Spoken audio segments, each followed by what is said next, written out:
Welcome back to the Bricks. I'm your host, Ken Boyer, here for another quick Bricks update.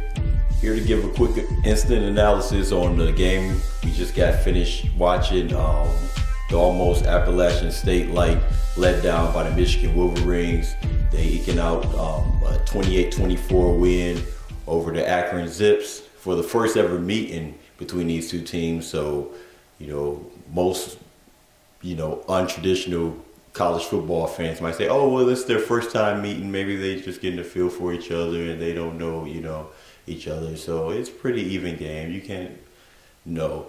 This was a complete and total, letdown by the Wolverines in a game in which they quoted themselves as a donut game. It looks like everybody on that team had one too many of the donuts. It was just ridiculous, man. Like, this team had such a letdown and a lag about them, starting out from the get-go. Devin Gardner, he was coming out. He played his worst game in his young career, as the Michigan Wolverines starting quarterback. But all the talks around town and everybody, patting you on the back, telling you how great you are, how you have arrived as a team, especially after the win against Notre Dame last week. Everybody was, up and yelling and screaming, hey, we're the best, we're back. How many touchdowns would Devin Gardner throw for this week?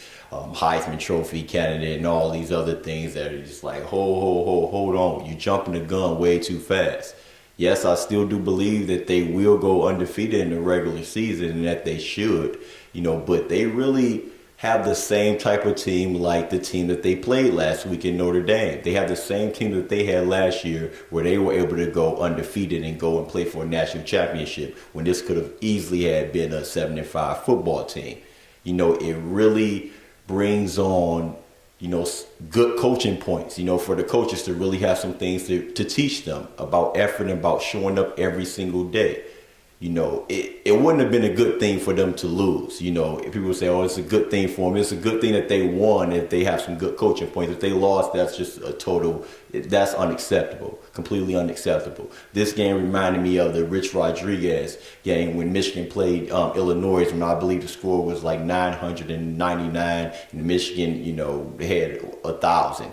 That was the worst game I've ever seen in my entire life, ever. A lot of people say, oh, they had it as a classic game, the past year and over the summer and stuff, playing it back as one of Michigan's classic games and things like that. That was the worst game I've ever seen in my entire life. And this game really had similar feelings to that one. It was really brought on a point and really make people understand, because people are the ones who are feeding this to, the players and really getting them a little ahead of themselves and thinking that they are, better than they are.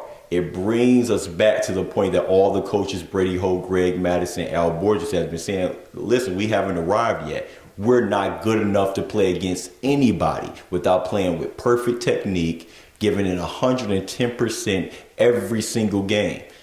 And that is exactly what you've seen here, not even against Akron. And I don't believe that they, took too kindly to them calling this a glazed donut game. I don't care who it is. You don't show up and call anything a glazed donut game. But, Brady Hoke is known for being, hey, we're Michigan.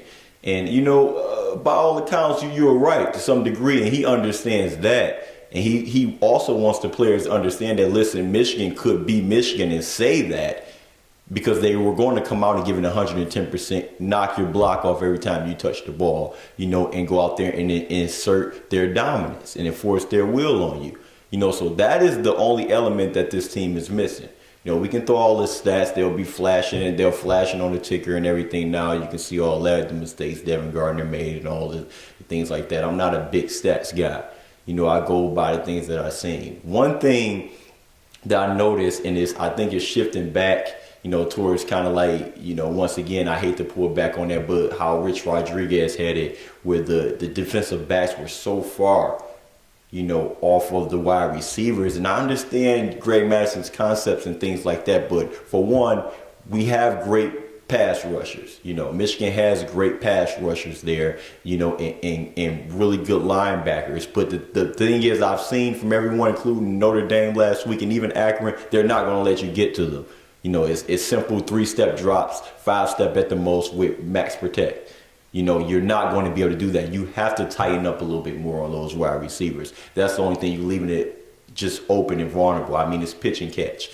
You have to get them guys, really throw them in the fire and let them go out there and test it, especially against teams like this, because you've seen on a couple of plays where, the defensive back just gets burnt. You have guys who are, transfers or scholarship players. I don't care if they transfer from USC, playing on Akron, no, you're a Division I player, you're at Michigan. You should be able to keep up with this guy. These guys have speed and they have what it takes to cover someone. You can't get beat like that. Man, wide receivers and defensive backs, it's all about will, and that's one of the more competitive, positions on the field, other than the lines where they're just absolutely, face mugging each other every single play. But that's the same, that's virtually the same thing that you have in the secondary. So you have to get a little bit more tighter on that coverage and allow those guys to, have some time to get to the quarterback. I see these guys, Jabril Black, who has a monstrous game, getting off of tackles, Mario Jamudia, any guy that they're sending out there, those guys are able to get pressure and get there, but they're not really even attacking the same way because they know it's going to be a 3-yard, 3-step drop, and they're never going to get there. So they're really, and the onus is on the corners and the defensive backs who have been very good tacklers, but you can't leave them guys off that much, every single play, because teams are adapting to that style. So you're going to have to at some point trust these guys. Blake Countess once again, making moves with, an interception today. So you're really going to have to let these guys get their feet wet. Jared Wilson, he just barely missed, an interception, tracking down the ball. Shows he has speed. They have the speed and ability. Man, give them the confidence and let them go out there and go and get their feet wet and go after it a little bit. And I know that Greg Madison is going to do that a little bit more as the season goes on. He's going to do that. But, it has to start now. Next week, you have that before you get into, Big Ten play. And you're going to need these guys to really step up because they're going to be challenged, man. Northwestern's out here running wild. Nebraska, they lose to UCLA today. But these guys are going to compete with you. They're not going to just say, okay, we're going to let you hang back and do that. And Michigan has been susceptible, to the run because of that. Not only that, people are really, they haven't been able to stop the run like they're supposed to. So these are minor adjustments and things that have to work. Devin Gardner, I'm really, not too down on him because honestly, everybody's allowed to have a bad game. He's learning. He's going through that process. He drank the same Kool-Aid as everyone this past week. The main point is you're not good enough to not give it your all. 100%. If you give your 100%, you can come out and end up maybe like Notre Dame did last year and end up playing for a national championship. At least I think, for sure playing for a Big Ten championship. So you have to, just bring it. Now's not the time to get lax. You should get even more excited and pumped up saying, you know what, let me take a step further. I'm using this game as a practice to get better and better. Fitz Toussaint, he looks great, outstanding. No question about it, number one running back. Derek Green, as he gets more carries and things like that, maybe he'll grow and mature, but he doesn't have to. Fitz got it. But the offensive line, you have to get some push. You have to. You have a playmaker in Jeremy Gallen. He once again showed how good he was.